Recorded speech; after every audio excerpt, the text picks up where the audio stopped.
श्री जगतमाता जगदंबानी जय हो। श्री महालक्ष्मीनी जय हो। श्री सरस्वती देवीनी जय हो।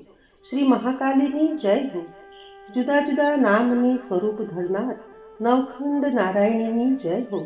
श्री दुर्गा सप्तशतीना महान અને ચમત્કારિક પાઠનું નિત્ય શ્રવણ કરીએ અને જગદંબાને પ્રાર્થના કરીએ કે હે માં, સદાય તમારા આશીર્વાદ અમારી ઉપર વરસાવજો અને સદાય અમારું રક્ષણ કરજો। તો સાંભળીએ દુર્ગા સપ્તશતીનો અધ્યાય છઠ્ઠો ધૂમ્ર લોચનનો વધ।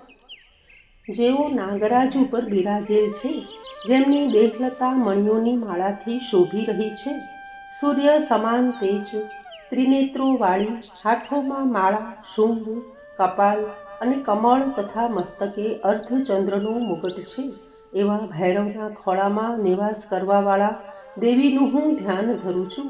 ઋષિ બોલ્યા, હે રાજન, દેવીના વચનોથી ક્રોધે ભરાયેલો તે સુગ્રીવ દૂત હિમાલય ઉપરથી નીચે ઉતર્યો ને દૈત્યરાજ શુંભ પાસે જઈ સર્વ વિગત વિસ્તારપૂર્વક કહેવા લાગ્યો। દૂતની વાત સાંભળતા જ તે ખૂબ ક્રોધે ભરાયો ને તેના સેનાપતિ ધૂમ્રલોચનને બોલાવીને કહેવા લાગ્યો કે હે ધૂમ્રલોચન, તું તારા સૈન્ય સાથે જલ્દી જઈને એ દુષ્ટ નારીને કેશ પકડીને બળપૂર્વક અહીં લઈ આવ। તેનું કોઈ રક્ષણ કરનાર મનુષ્ય, યક્ષ કે ગંધર્વ કોઈ પણ હોય તો તેનો વધ કરી નાખજે। ઋષિએ આગળ બોલતા જણાવ્યું કે આ પ્રમાણે શુંભની આજ્ઞા લઈને ધૂમ્રલોચન 60,000 અસુરોની સેના સાથે નીકળી પડ્યો। તે હિમાલય ઉપર પહોંચ્યો। દેવી જ્યાં બેઠા હતા ત્યાં જઈ તેણે ઉચ્ચ સ્વરે કહ્યું કે હે દેવી, તમે રાજી ખુશીથી નહીં આવો તો હું બળપૂર્વક કેશ પકડીને તમને લઈ જઈશ। દેવી બોલ્યા, દૈત્યોના સ્વામીએ તને મોકલ્યો છે, તું પોતે બળવાન છે, તારી પાસે સેના છે, આથી તું મને બળપૂર્વક ઘસડી જશે તો હું તને શું કરવાની હતી? ઋષિ બોલ્યા, આ પ્રમાણે દેવીએ કહ્યું એટલે તરત જ ધૂમ્રલોચન દેવી તરફ ધસ્યો, પરંતુ દેવીએ હુંકાર માત્રથી તેને ભસ્મ કરી નાખ્યો। ધૂમ્રલોચન ભસ્મ થતાં ક્રોધે ભરાયેલ અસુરોનું સૈન્ય દેવી ઉપર તીક્ષ્ણ બાણો, શક્તિ અને પરશુઓ વરસાવવા લાગ્યું।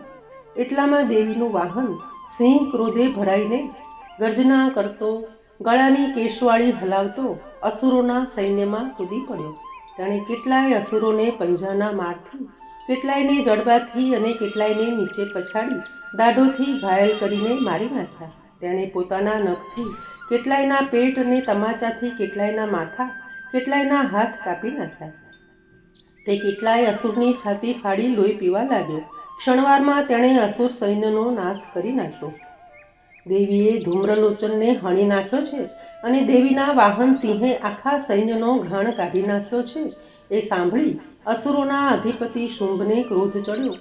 તેણે ચંડ ને મુંડ નામના 2 મહાદૈત્યોને આજ્ઞા કરી કે હે ચંડમુંડ, ખૂબ મોટું સૈન્ય લઈને તમે ત્યાં જાઓ ને તે સ્ત્રીને તરત જ અહીં ચોટલો ઝાલીને અગર બાંધીને લઈ આવો।